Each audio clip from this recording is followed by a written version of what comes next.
convention for the Forward Party of Texas.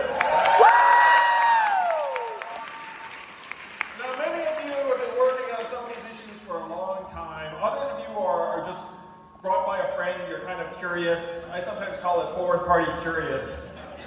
A lot of Forward Party curious people out there. But what is the Forward Party about? The Forward Party is about three things: free people, thriving communities, and a vibrant democracy. What do you think of those three things, Houston? Woo! That sound good to you? And the question is, how are we going to get free people, thriving communities, and a vibrant democracy? Are we going to get it from the status quo? No. Are we going to get it from the political parties and business as usual? Hell no. No. We need to create a new political movement that reminds people that we are one people. We're on a common path. Our future is shared. And I'll tell you all, you know this about me, I've been all around the country. I've sat with the mom in Harlem and the farmer in Iowa. We want the same things. We want the same things. But we are being falsely divided and set against each other. We're being told that other Americans are our enemies, and we know that that is not the case. Am I right? Yeah!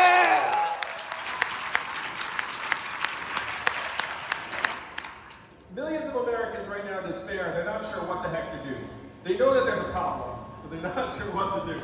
And our job here today is to come together and start to build a solution, a real path for our people to take. If we can provide a real alternative, millions of Americans will embrace it. They want it so badly. There's a hunger for it, an appetite. Look around this room today. Think of all the people, think of all the things you could do in Houston today. And look at all the people who are here today to try and create this path. My parents immigrated to this country before I was born. They got together as students. But as someone who grew up a child of immigrants, I know that America is good. I know that its people are good. I know that our people are much better than our media and our social media for sure. And even our political system would have us believe that that's what we have to bring back. We have to bring back a sense of the fundamental goodness and the optimism of the American people. Yeah! So how are we going to do that? We're going to hear from some people here today. So some people think of me as a big idea guy. I'm sorry about the mic. Probably the Democrats. Kidding. So some people think of me as a big idea guy, but I'm actually more of an operator and a builder. I'm all about the numbers. And I'm going to tell you all a number that's going to be central to the future of the Forward Party in Texas. 90,000. What the heck is 90,000? Grassroots followers. 90,000 is the number of signatures that we need here in Texas to be recognized as a new party. Do you think that the people in this room can get 90,000 signatures if we put our mind to it? Yeah! Yeah, that's very doable. That's the math. I'm actually going to ask a favor of you all because this might be our biggest opportunity to do it. You're all sitting either on top of or above a placard, like a sign that says forward. You ever feel that? It's like Oprah, but instead of a card, it's a sign. Can you do me a massive favor and just take that sign up and hold it up? Because one of the ways that we can demonstrate the appetite for what we do is to have an image like, oh my gosh, beautiful. I wish you could see yourselves through my eyes right now. All right, so on the count of three, I want you just to wave them back and forth and just yell, let's move Texas forward. Can you do that for me, Houston? 1, 2, 3, let's move Texas forward! Oh my gosh, that sounds like a movement to me. It feels like a movement. I hope you feel that. What that is a tug of history. It's a tug of history because this is what so many of us have been waiting for so long. It's up to us, the people in this room, to build it. All the millions of Americans that are hungry for another path, they're waiting for us to actually do the hard work. That's what's going to be required. We have to roll our sleeves up and grind and do the hard work. But as we grow, more and more people will get their heads up, will recognize the possibilities that we can actually make our political system accountable to us, the people, the families, and the communities of this country. Are you all with me? Yeah!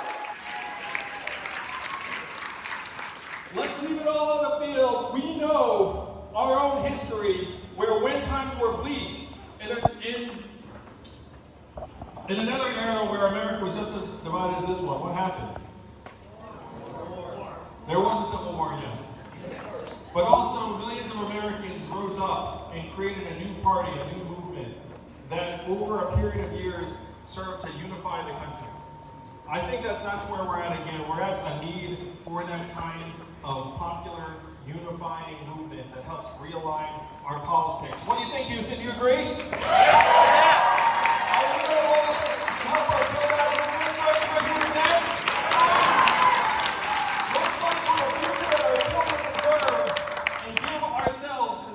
Our own future the way it has been meant to be since the founding of this country.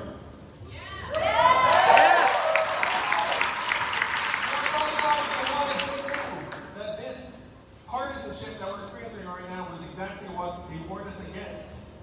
You know? George Washington, when he stand his way out. Partisanship is what we have to avoid. What did John Adams say? Two parties would be a great evil across the land. What did James Madison say? Factions that never shift and clash and lead us nowhere are exactly what we must guard against. If they woke up today, they would know that we are living through the worst design flaw in the history of the world. Yes.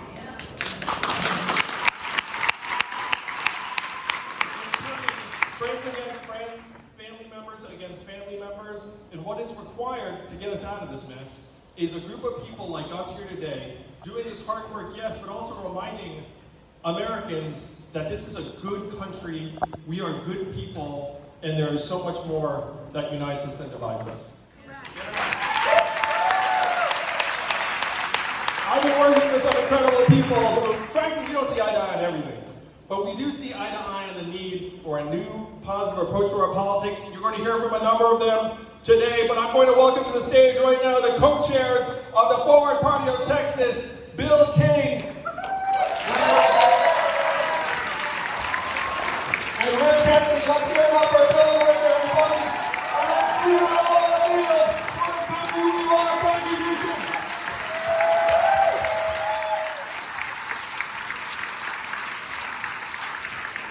Thank you, Andrew.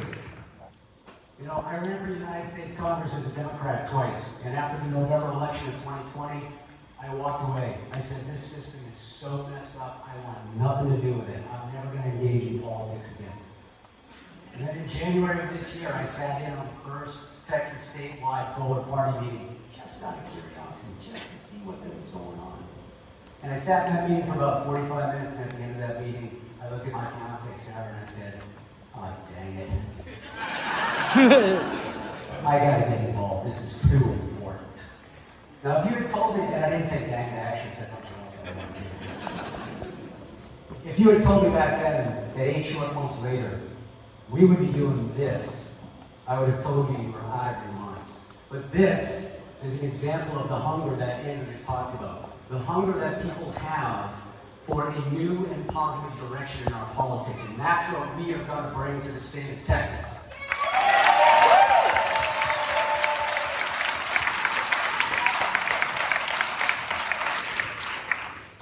Now this event is actually the culmination, or the coalescence, if that's a word, coalescence of 3 different organizations.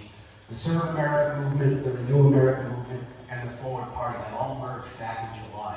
And when that merger took place, this thing exploded. And that's why we're all in this room today. Because those like-minded groups all decided that it was better to work together to move forward than it was to work separately. And we're going to push this thing forward in the state of Texas like you've never seen before.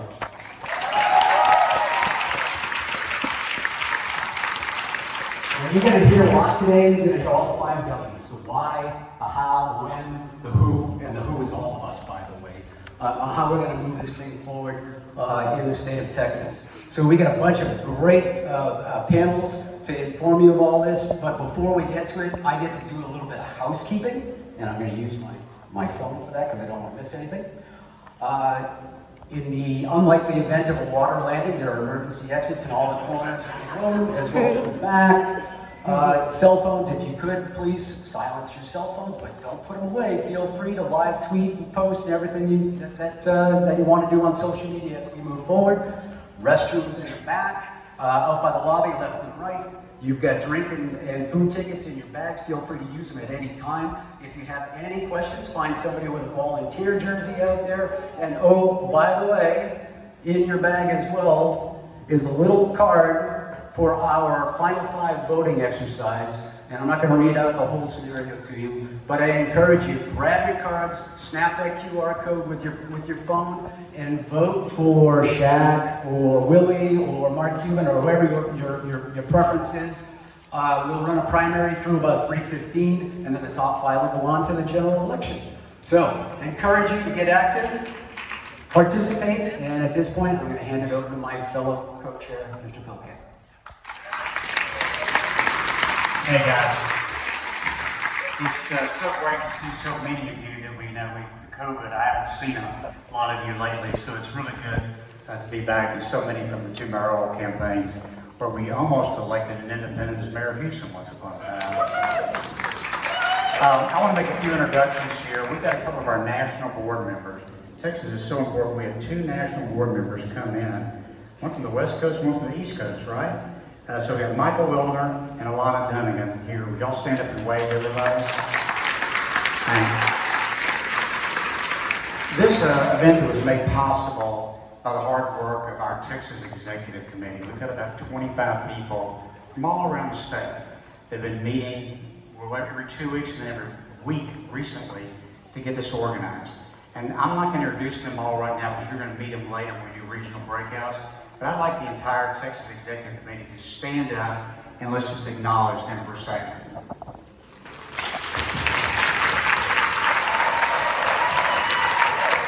And I want to especially call out Paula, whenever she is. She was the chair of our convention committee, and she was the one that really made all this happen. Thanks, Paula. And of course, all the national staff that's here, all the volunteers. We couldn't have done this without you. We really appreciate all that. We're going to have our first panel now, and this is going to be a little history about how this all came to be. As Rick said, this is a merger of 3 groups, the Serve America Movement, the Renew America Movement, and the Forward Party. It was sort of interesting. Andrew and I met serendipitously about a year ago in Austin, and we were kind of chatting, and he said, what do you think about maybe merging our 2 parties? I said, I think it's a pretty good idea. And then Michael, we were in New York meeting a couple of months later, and this is the result of it. I'm really excited about it. They're going to get into sort of the background of this. The first panel is how did we get here? And the moderator panel is Jacki Salit. I got that right, Jacki, probably? She is the longtime president of the independentvoting.org and has been promoting independent voting and independent thought for many, many years. So she's going to be the moderator. On her panel is going to be Governor Todd Whitman. If you might recall, Governor Whitman was the first female governor of New Jersey. She told me just a few minutes ago she was also the first governor to be an incumbent governor in New Jersey. She served from 1994 to 2001. She then went into the Bush administration, was the EPA administrator in the first Bush administration. But like a lot of my friends that I know, the Republican Party started moving away from her basic values. And she wrote a book in 2005, said, "It's my party too, taking back the Republican Party." Great sentiment. Unfortunately, Governor hadn't worked out that way. And so she helped form the Renew America movement, which is one of the groups that merged. She's going to come and talk about that history a little bit. And then finally, the guy that doesn't need an introduction, Andrew Yang, who started the Forward Party. So if you guys will come on up and let's have a little history lesson here.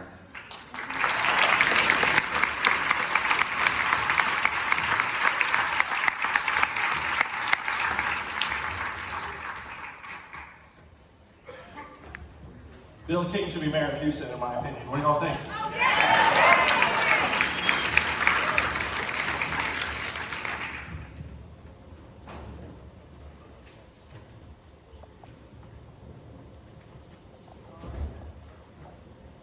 Hello, everybody. Good to see you all, and thank you so much for being here. And really, it's an honor to have the opportunity to play this role. I want to add that there's a mystery man on the stage who was not previously mentioned, former Congressman from the great state of Florida, David Dolly. Yeah.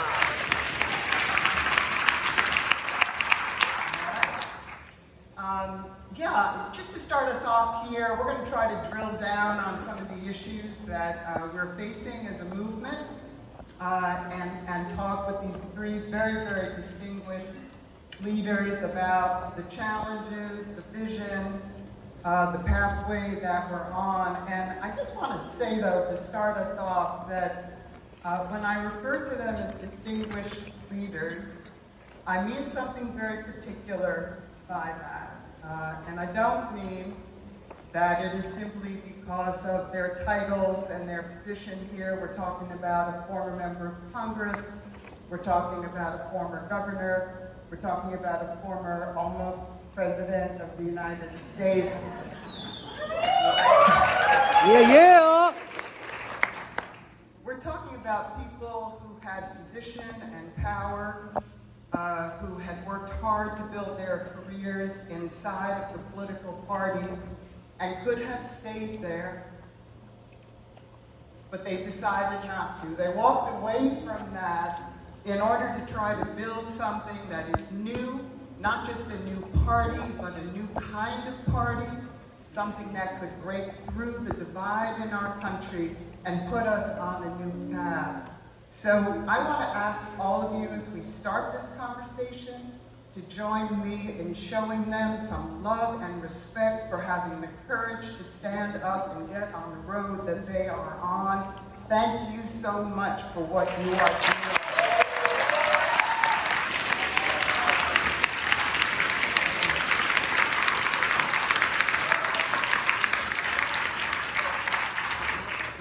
Don't applaud us, y'all are going to be doing the work. So, okay. I'm going to start us off here. I want to ask each of you if you would talk some about what you were seeing, what your experience was, what you were feeling in the political settings that you were each in, and they were all different, right? What was that experience like? What were you seeing there, and what were you seeing in the country that made you want to get on this road? This is a hard road to be on. So what was that? Let me start with you. Thank you, Jackie, and thank you everyone for being here.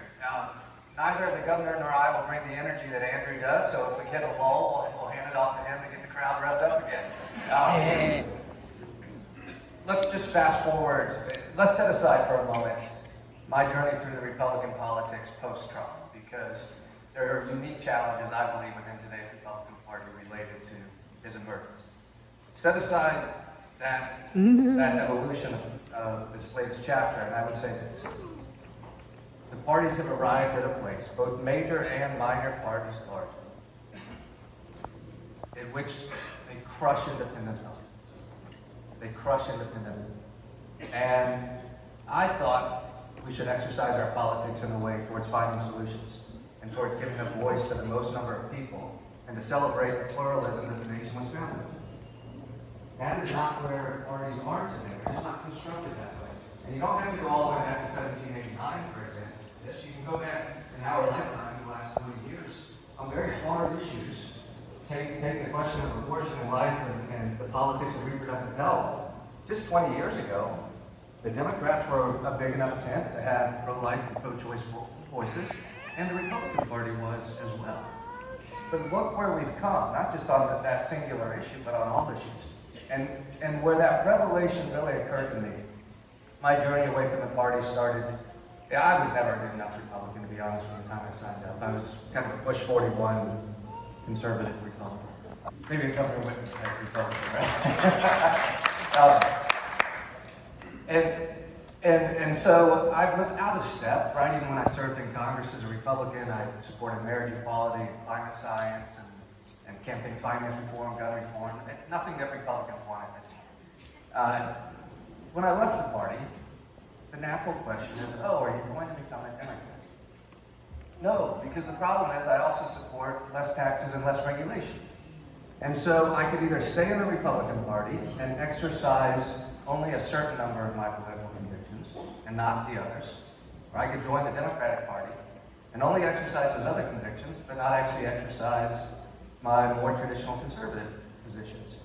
And it really led to this revelation that we don't actually have a political coalition today that celebrates diversity of thought, celebrates independent thought, encourages it, and says, you know, wherever your politics are, as a crowd, left, right, or middle, or personally, if you have diverse ideological positions, where is the coalition that would allow it? Now, to your point about how challenging this is, I think a lot of people just say it's too hard.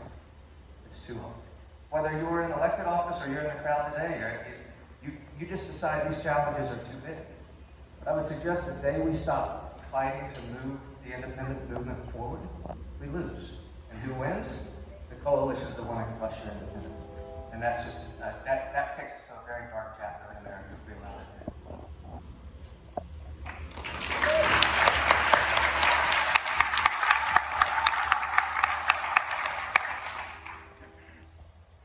Well, I've been a Republican all my life. My parents were introduced to one another at the 1932 Republican National Convention.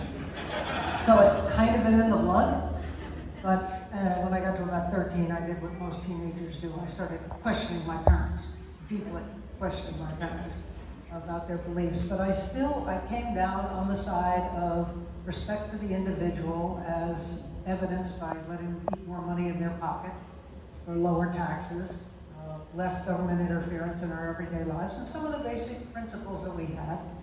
But like the former congressman, I wasn't a rock riff, this is how you have to believe. And the party wasn't like that when I was growing up. It really wasn't. We had members on both sides of the aisle who would get together and they'd fight like heck on the floor of the House and the Senate, and then they'd go out and have a drink and say, okay, how do we solve this problem? And we don't have that anymore. So the title of the book would have to change. It can't be My Party Too, because it isn't. I've found that. But, you know, when people would ask me, well, what are you?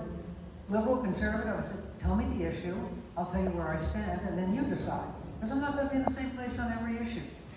But I've watched as our parties, both sides, have gone away from that, not allowing you to think for yourself, and starting to say, this is how you have to believe in order to qualify as one of us. And I don't know about all of you out there, but I'm just not like that, thank you. You're not going to tell me I have to believe it.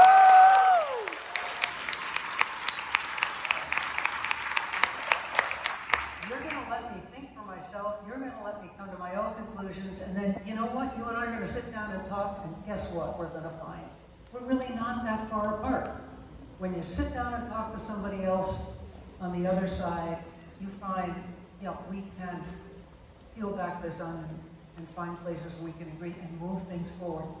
I'd send a bill to the legislature when I was governor, and they do what legislatures are supposed to do. They changed it a bit. And then they'd send it back to me, and we'd get it together, and I'd sign it.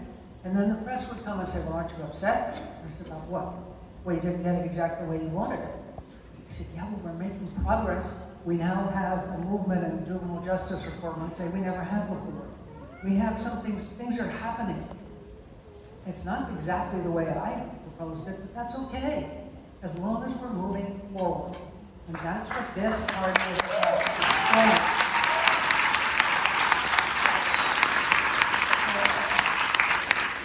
I'm really excited to be here, because I think this is wonderful, and this turnout is wonderful, and I love it.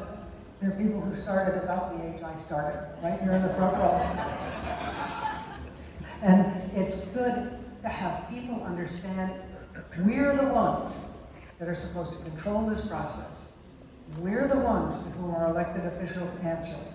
And we've got to make them answer and tell them how we want things done. And we're going to do it with the Forward Party. And I have 7 grandkids, and that's why I'm doing this happily. And I have no problem with walking away from the Republican Party. Well, it isn't a party, it's a cult right now.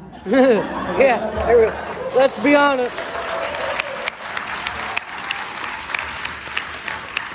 And so I'm doing it, no regrets, and I'm looking forward to seeing Texas be the one, since I hate to say this, being from New Jersey, and we'll be next, we'll be right there. But you all are going to start us on our way, because you're the first. and make it the biggest and make it the best. The way you guys like to talk about things. Live up to it. Go out there and get everybody else.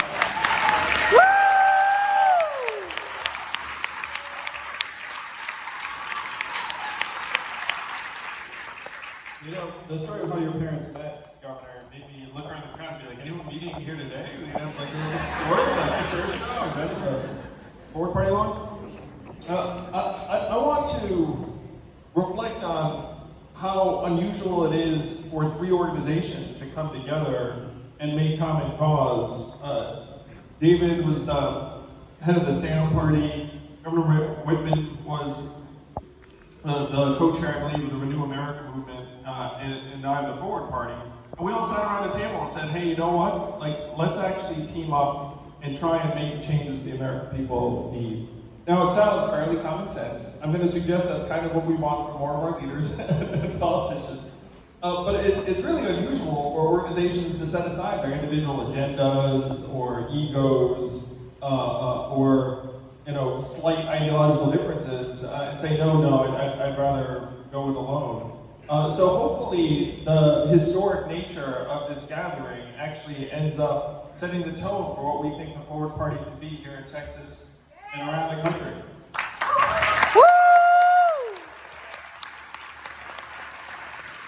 And I'll say, working with Christine and David, I love these people.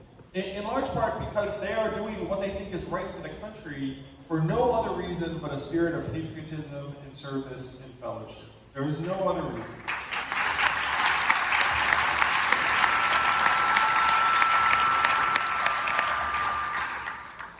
And I hope that feels familiar to many of you because that's why you're here too.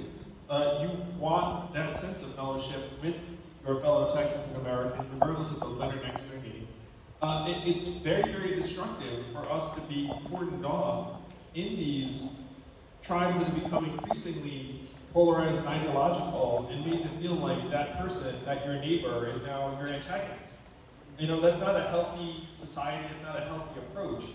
And anyone who heads down this road, Jacki led off with this, and Jacki deserves a round of applause because she's been at this since the John Anderson campaign in 1980, I want to say. Yeah, there's Mel.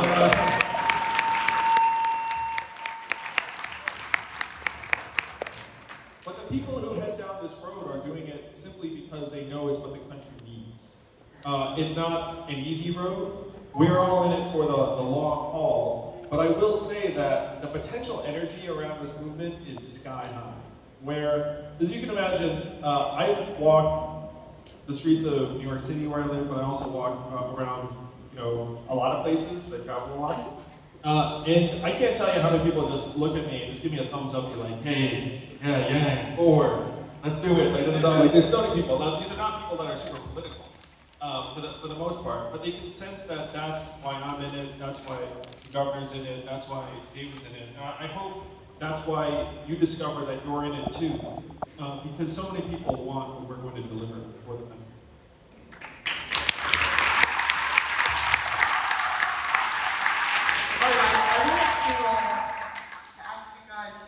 Question, which is about the part that isn't the thumbs up. You just talked about what happens when you're out in the street, you give the thumbs up and all of that. And there's so much positive energy here, and everywhere you go around the country, people are really looking for something different. I was thinking about after the announcement came out of the merger, right, and the Forward Party going forward and bringing these different organizations together. I'm sure many of you noticed that within like 24 hours of the announcement, there was a pile about, this can never work, this can fail, they're crazy. You mean the media that makes their money from putting us against each other did not actually embrace Let's go! Yes, it was quite a roster from the New York Times to the Washington Post, and as Andrew said, I've been in this business for a long time. I've seen a lot of these kinds of attacks come down, but even I was surprised by them. They had obviously written these things before the announcement came out. They were so ready to go. But I wanted to ask you each to talk a little about your reaction to the reaction. What does it tell us about this project? Let me take this head on. This is a great question and a great conversation. Realize what happened with this announcement. All the critics came out. These are critics who don't punch down. Right? They don't waste their time punching down with people that can't compete with them. They punch sideways. The threat was real. And frankly, the criticism validated the independent movement.